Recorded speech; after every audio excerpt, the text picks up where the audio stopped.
بسم اللہ الرحمن الرحیم۔ السلام علیکم ورحمۃ اللہ وبرکاتہ۔ جو دعا مانگی جائے گی قبول ہوگی۔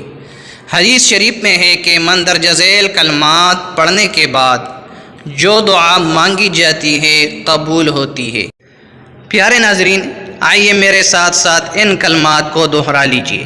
لا الہ الا اللہ واللہ اکبر، لا الہ الا اللہ وحدہ لا شریک لہ، لہ الملک ولہ الحمد وہو علی کل شیء قدیر، لا الہ الا اللہ ولا حول ولا قوة۔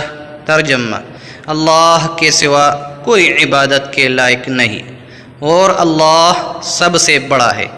اللہ کے سوا کوئی عبادت کے لائق نہیں، وہ اکیلا ہے، اس کا کوئی شریک نہیں، اسی کا سب ملک ہے، اسی کی سب تعریف ہے، وہی ہر چیز پر قادر ہے۔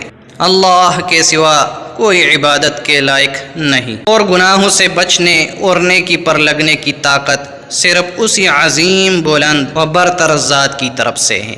پیارے دوستو، اللہ تبارک و تعالیٰ سے دعا ہے اللہ تبارک و تعالیٰ ہم سب کو نیک عمل کرنے کے ساتھ ساتھ ان کلمات کو پڑھنے کی توفیق عطا فرمائے، آمین۔